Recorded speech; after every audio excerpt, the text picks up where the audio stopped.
Today, on the Southern California Real Estate Report, we talk about a different type of sale. Stay tuned.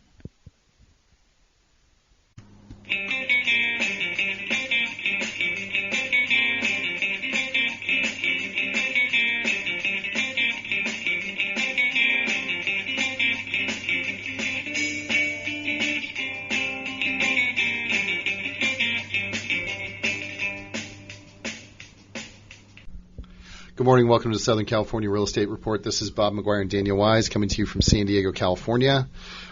So something that we never really talk about on our podcast, but that's a local thing, and it's obviously real estate, right? It's a very San Diego thing too. Yeah, it is. It's just a different type of real estate. So one of the marinas is set to change hands, and it looks like it was at a pretty high purchase price. The deal went down, and it's an $84 million transaction. Sunroad is going to be transferring their ownership and interest in basically Harbor Island to a group called Safe Harbor. Safe Harbor is going to be the new operator.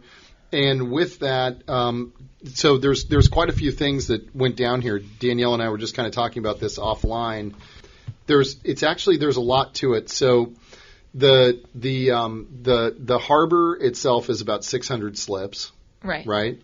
And then with that also comes 259,090 square feet of land.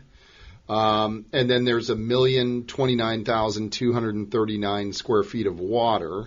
And so, the water is the water that's within the slip areas and the docks and under the docks and things like that. So they're responsible for, obviously, the maintenance and the environmental issues with the water. They have the land, which it turns out is basically it's the easternmost tip of Harbor Island, which is home to two very popular restaurants, one of which we have our Christmas party at for our office. We have had our Christmas party. We have had our Christmas party at, and it is... Island Prime. Yeah, it's a very nice restaurant, and it's called Island Prime, and then the other one is called Sea Level Lounge. So that is also going to go with it. So Sunroad and Sun Communities didn't respond to the request for comment, but Safe Harbor and its parent company already have 4 leases that are around here. So they have Shelter Island, Boatyard, and the Sun Outdoors RV Resort in Chula Vista. So they have some other interests here, this new operator, and so or the old operator. So they're going to be giving up their interest in this. They're going to move on to. It sounds like they're going to move on to a development project, right?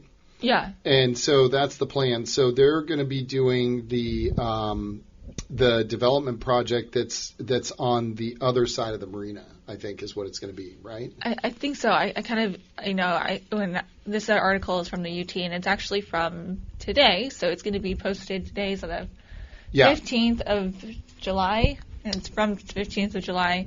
But what's interesting about this, I think, is it's real estate we don't really talk about very often. Yeah, it's not. And one of the things, too, that's interesting about this is that, as part of the condition of the transfer, so one, it's a big number, right? It's $84 million. So, I wasn't familiar with the metrics of these deals and how much they go down for. So it's interesting. But there's 2 things that are kind of, of interest here. One is that the Unified Port District gets a piece of, so they made a change to their operating agreement that now if these leases transfer, they get a piece of that value.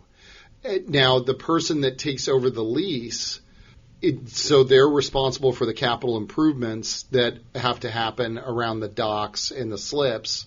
And so that's part of the lease. Right. So the lease itself for 600 slips, the annual rent is only $1.1 million. Danielle and I kind of ran some math, and we're like, wow, this is a super lucrative deal. But what we don't know is what are the capital improvements that are required or that are needed. From an expense standpoint, It's kind of hard to figure that out, right?